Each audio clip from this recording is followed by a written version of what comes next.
All right. Dragon's Dogma 2 preview.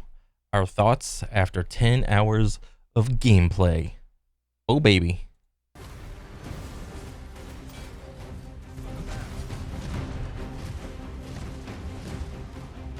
Bro. I thought it would be a simple side quest. The owner of an apothecary enlisted my help to find his lost grandson who had been taken by wolves. As I followed the trail, I heard a screeching noise from up above. All of a sudden, I'm in a battle for my life against a griffin. It's a monster that's far too strong for my party to handle, but we fight and claw and hold our ground until finally we get it to retreat. I breathe a sigh of relief, then set up at the nearby camp and Bro, this game, this is gonna be a good, like, I'm getting this game when it drops. To me, this game kind of reminds me of Monster Hunter a little bit. I mean, because I think it is made from Capcom, you know. So I think it would be so funny if I actually saw some, like, at least from like the Griffin. I think it'd be so funny if I saw like maybe at least like one Teostra or Lunastra like animation in there. I'd be willing to bet that that's in there. I mean, yeah, Dragon's Dogma is its own thing, but if one, like, I didn't play the first one. I kind of want to play the first one before jumping into the second one.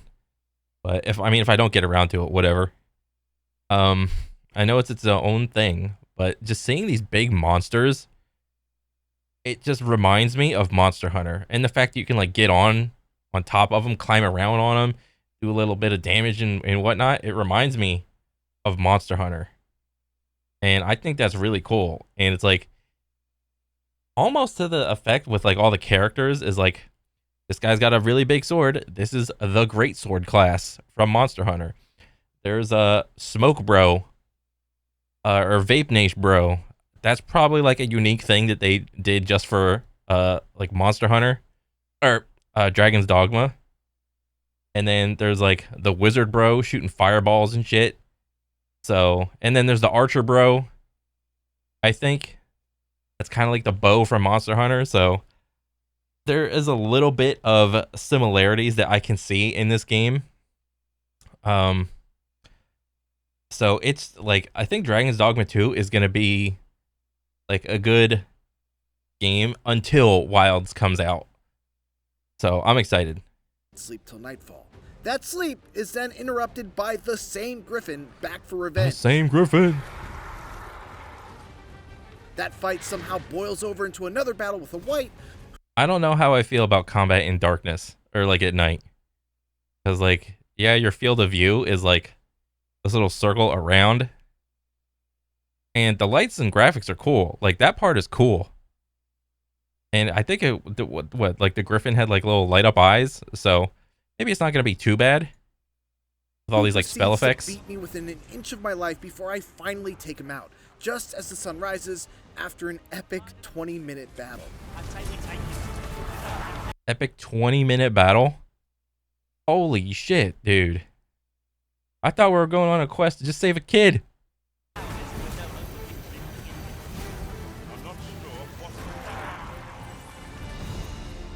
Level up.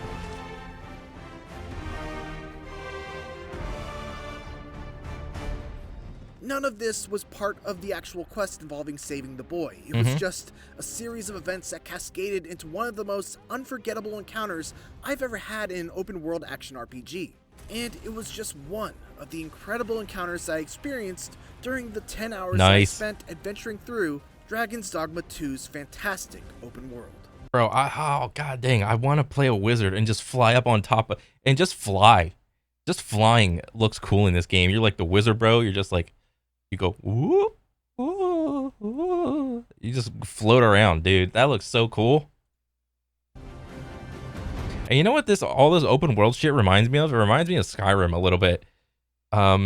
With like the random ass like frost giants, the random dragons just coming down on top of you and wrecking your shit. That's just so cool.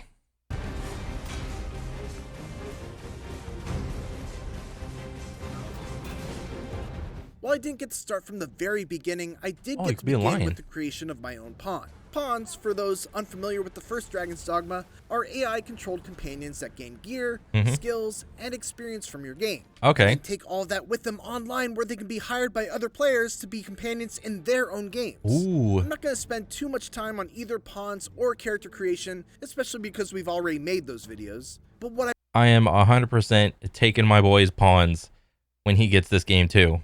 I will say is that pawns are integral to one of my big takeaways, which is that exploration and discovery in Dragon's Dogma 2 feels much more natural than ever before. First and foremost, there are no more quest boards. There are no markers that appear above people's heads letting you know who's got a quest, and any sort of symbols placed on your map to let you know of points of interest are kept to a minimum. Oh, wow. As such, It feels like with whatever that map was, it's like they did the Elden Ring thing where it's like, yeah, there's a map, but that's about it.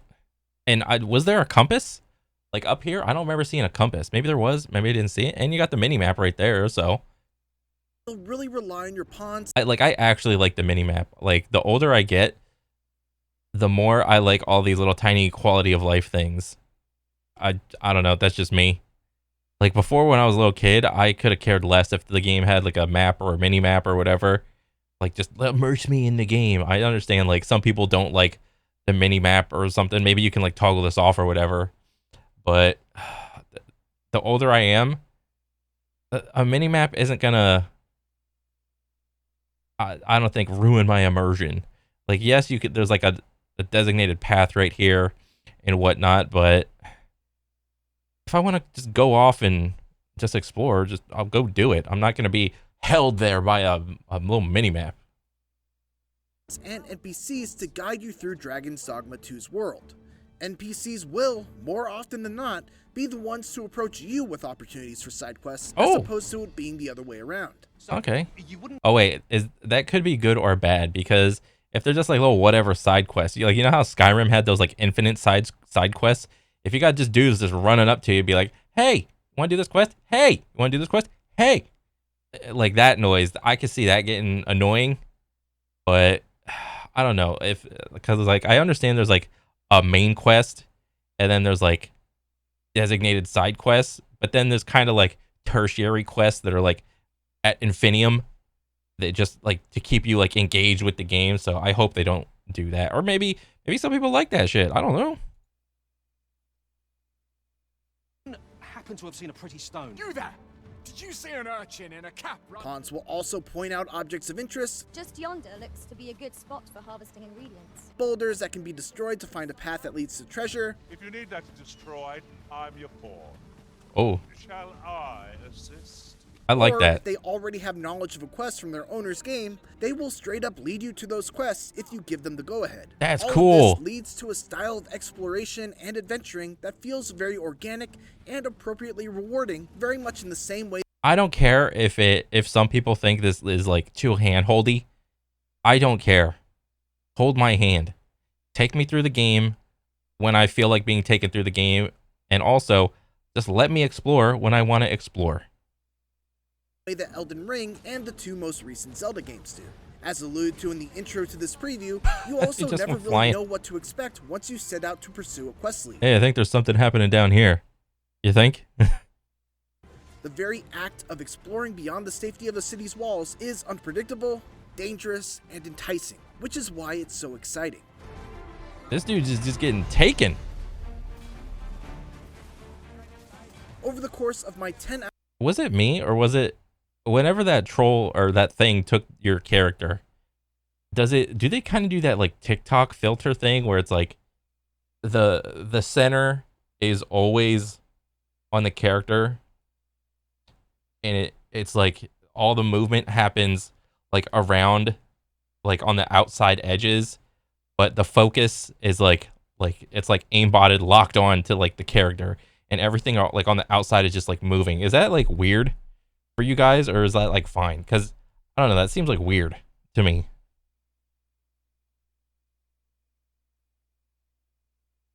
hours, I got to play with a total of 5 vocations: Fighter, Mage, Warrior, Sorcerer, and Trickster.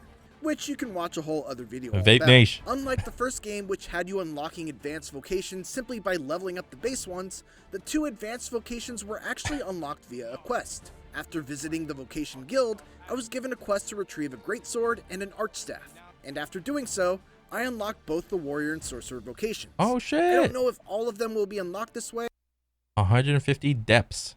and I didn't get a chance to unlock any of the hybrid ones, like Mystic Spearhand or Magic Archer, Oh. but I definitely like the idea of not having to grind vocations in order to unlock others. True. My personal favorite of the vocations I got to try was by far the Warrior. The big He sword, bro. maintains the fantasy of being the great sword-wielding badass that brings giant beasts to their knees with just one charged strike, but also adds a few more tricks to their repertoire. Director Hideaki Itsuno heard feedback that the Warrior didn't feel like a super viable vocation in the first game, and thus worked hard to give them some new elements to bring out their strengths. Nice. For starters, And now we gave him a true charge slash. Nah, that'd be pretty cool though. It's kind of funny. I mean, who knows like who play tested the game or whatever, but bro, that dude is just sitting there cleaving, literal like guts in a guts fashion, just cleaving through things, dude.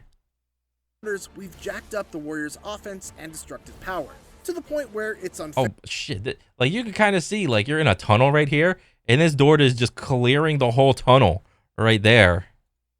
In exchange, its abilities take a little longer to execute. This makes the vocation somewhat difficult to use, but that's where the tackle comes into play. If you're They gave him a tackle, just like in Monster Hunter. Oh my god, that's so funny. Hey, if it's good gameplay and people like it, fuck it, just do it, man. attacked, you can use the tackle to cause an enemy to be stunned instead of being stunned yourself, making it easier to get into the vocation. Oh shit, bro! Everybody about to be a warrior. Bro, I kind of want to make a warrior now. You just keep swinging, shit about to hit you, tackle. The tackle he's referring to is a new ability called Barge that allows the warrior to execute a quick shoulder bash, Oh yeah, that's Monster Hunter. even while they're charging an attack, to interrupt and potentially Barge. stun any enemy that's trying to stuff their attack. The vocation, after all, is built around being Bro, is he charging up a TCS right here? Look at this dude. He's like, I'm gonna get you. being able to charge up massive All right, that's a decent chunk. that deal humongous damage. So this small change goes a long way in making it a little easier to get those big shots off. My favorite new addition for the Warrior, though, is a passive skill that allows you to swing regular attacks much more quickly if you're able to precisely time your next button press with when the attack actually lands. Oh wait, kind of like how Gears of War has that like little reload gameplay of just click the button when the thing goes on the line to get like a perfect reload, but like for attacking. Gives a nice rhythm to the Warrior's combat and allows a skilled player to compensate for the typical weakness of having a very slow attack while Oh, still you seeing those numbers up there? Those are like little baby ticks, dude. making those very slow and powerful attacks still feel like they have their own place in the Warrior's skill set. Also, if you're like me and enjoy the feeling of leaping off cliffs and slamming your weapon down on a monster's head, this is the vocation for you. Oh shit, bro, you clear so much air. You're literally Air Jordan when you do that. I think that's a really good addition. Something they had in Monster Hunter was the running up the wall and like jumping off attacks, or the sliding attacks, or the jump off the cliff aerial attack. And a lot of the melee weapons, or just like all the weapons had these things, but I really like that they added that thing. So it's like, and you can kind of choose like your little area to fight the monster in. So just lure him over to like a little cliff and have your pawns like hold him right there. It's like, oh, hang on, let me get up this cliff. And then just bop him in the dome ski, dude. Oh my god. I unfortunately didn't get deep enough into the Sorcerer vocation to see any of the really big, crazy spells that they're so beloved for, but what I really enjoyed Oh my about God, the look at that. Sorcerer was the addition of a unique skill called Galvanize. It got. This allows you to go into a stance that recovers your stamina extremely quickly, which is especially useful for the Sorcerer due to the fact that their spells take so long to cast. To shorten those spells, you need to use a skill called Quick Spell, which allows you to spend stamina to reduce a spell's cast time. All of this leads to a careful balance of preparing to cast a powerful spell using Quick. Bro, that's literally like, what do you call it? That's like Stamina Surge. Or, what was it called in Monster Hunter? Bro, and it's got a health bar. It's got a health bar and a stam gauge, just like in Monster Hunter. Bro, I think they're just like hitting on something. Well, this is like just commonality in like Souls-like games with like the health bar, stam bar type of deal. But it's like they looked at all the skills that affect the stam bar, and they're just like, stam surge, great. What else? Was there like a marathon runner? There were a couple more. Quick Spell to shorten its cast time, and then making note of whether you have enough stamina to cast another spell, or whether you have to break away and use Galvanize to get your stamina back up. It's a fun dance that made Sorcerer feel a lot more active than in the past. Yeah, just baiting your teammates into fighting while you're over here messing around. Dragon's Dogma 2's open world is enormous, reported to be roughly 4 times the size of the already huge map in the first game. Dang. And I don't doubt that claim in my Hopefully that's not 4 times as much empty space. Hopefully. experience of checking out the map and wandering through just a small portion of it. It's big, but Look at it's this also dude! dense, with exciting encounters both on Just and like- off the beaten path. Bro, that's dual blade all day. That's literally dual blade with teleports. That's fucking badass. Bro, I might be doing like a playthrough on like each little class, dude. that were paced nicely so I wasn't constantly slowed down by back-to-back battles, but I also never went too long without having something to engage with. What the fuck was that move? He's just like, there's like a zillion fucking front flips. One thing that was important to Itsuno and the team at Capcom was making sure that the players really felt the distance that they were traveling as they explored. To that I don't know about that. You really want your players to feel the distance? I don't know. May want to be a little careful on that one. end, fast travel is very limited like in the first game. You can only travel between discovered port crystals, and every time you do, you must expend a fairy stone, which are highly valuable items that don't come cheap and aren't easily found. So you can fast travel, but it costs you a currency thing. Okay. Another option you have for getting around is using an ox cart, which is relatively cheap, but they are limited in the fact that you can't choose where you travel. The main one that I found only went from the capital city of Vernworth to the checkpoint town, which was far to the west. You also have to consider that ox carts are not a completely safe— Bro, just this like alone, this like the 5 seconds right here. Maybe this is just like a load screen placeholder type of deal. But like, are you sure about this, dude? Like, you're just having the player just sit here moving like at walking speed into town on a cart? safe way to travel, as they often will be ambushed by all manners of beasts. Oh, of course, you okay. can just hoof it on foot, which is where you'll truly feel the weight of that distance, especially due to the new health restoration mechanic known as the loss gauge. In the first Bro, like he's talking about like the feeling of the distance. I just really don't know about it, dude. Like, you add all this bullshit, like, and just if there's stuff to do and like meaningful things to like do, like going from point A to point B, then yeah, sure, I'm all about it. But like, just adding distance for distance sake so that you can make the player feel it, I don't know, man. I don't know. We'll see when it comes out.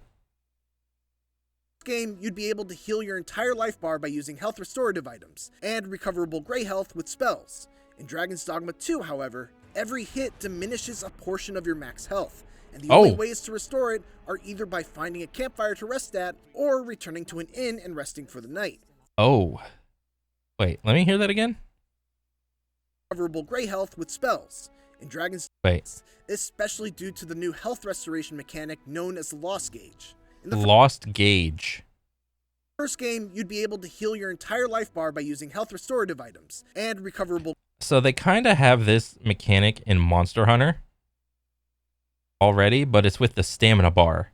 Like you go into a hunt and you can like do the food buff and eat like a like a max potion or ancient potion or whatever, and then you got like boom 250 health, provided you got like the 50 health from the meal, and then you just slam an ancient potion, and then it's like okay, or no, 200 was max, and it was like plus 50 if you had like health boost 3, because that gave you an extra 50. So let's just say 200. So they had the degrading stamina thing going on for Monster Hunter. Like the longer you're in a hunt, like your stam bar will just overall just deplete. But it seems they did that with taking on attacks with the health gauge. So I would imagine if there's like any skills or abilities or spells that like negate that, I would probably imagine that would be pretty powerful, I think. Gray health with spells. In Dragon's Dogma 2, however, every hit diminishes a portion of your max health. And oh, Jesus. Yeah, I saw that little chunk. So wait, does your health just like regen? Like as soon as you stop taking hits, but you're worried about this like gray health thing going down? the only ways to restore it are either by finding a campfire to rest at, or returning to an inn and resting for the night. I don't know about that. I don't know how I feel about that. I will have to play the game to see how it feels. Fortunately, if you rest at a campfire, you can also cook some meat and get some much needed buffs, That's in a good pork addition to chop. restoring all of your life. But there's a risk involved with resting at a campfire as well. The flame You're at risk of probably getting attacked at midnight or just at night, period. flames may attract monsters to your campsite, and as I mentioned at the beginning of this preview, you could actually wake up to an angry griffin coming back to finish well. Oh, I mean, it looks like he got like really full, or like he got topped off, but you have to fight. It started. What it all comes down to is this. Virtually every action in Dragon's Dogma 2 has some combination of a cost and a risk tied to it. Fairy stones are risk-free travel, but they come at a very steep price. What? Like, what was that? 10,000 gold or some shit?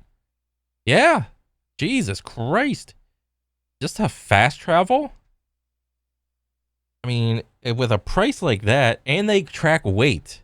So I would imagine this is a very immersive game that you can get immersed in. You have to take into account carry capacity, and the simple act of just fast traveling is, I would imagine, very like expensive. So I mean, I'm sure there's like a ton of other like open world RPGs where you can just fast travel, and just call it a day and like not worry anything about it. But this kind of seems like a little more hardcore-esque, and they want you to just be out and about in the world on foot. Bro, I hope they give you like a mount or something besides that little like ox taxi or the little phase stone travel thing. Like, because if they don't, like even in Skyrim, you could fast travel, but that you also get a mount in Skyrim. Steep price. Ox carts are a low-cost but moderately risky method of travel, and traveling on foot is free, but extremely risky. And you must also consider whether it's worth it to press on in a questline with low max health, or backtrack to a town to resupply, whether you should avoid fighting the giant tanky ogre, or risk it all on trying to bring it down for both the experience and rare material reward, whether you should keep on the less dangerous beaten path, or take a detour into the unknown. In the 10 hours that I played, these were very compelling decisions to have to make. But the real test will be whether those decisions remain compelling or turn exhausting in hour 20 or 30 when the map has expanded dramatically and you still have quests remaining to complete in a town that you're super far away from. Hypotheticals aside though, I love just about every moment that I spent playing Dragon's Dogma 2 during this preview window. It doubles down on everything that I loved from the first game, makes some smart improvements to the way quests are handled and how you explore its giant world, and the little taste that I got of the vocations is a tantalizing reminder of why Dragon's Dogma is one of the best in the genre when it comes to delivering on the various power fantasies tied to the classic RPG archetypes. Dang. Even after all I played, I still feel like I just scratched the surface on what Capcom has in store for players when Dragon's Dogma 2 releases on March 22nd. Oh, baby. I mean, I'm still excited for the game. I'm just worried about how big it is and their costs of like just trying to fast travel. I mean, it depends on like, you know, how fast you can get gold and whatnot. Maybe you can just like farm those face stones up a little bit and then you'll be good for a while or something like that. I don't know. But I mean, that is a concern. But other than that, I'm not too worried about it. But it does look good. The game does still look good and I'm excited to play it. So, yeah, that's pretty much it. I'll catch you guys on the next one. All right. Peace.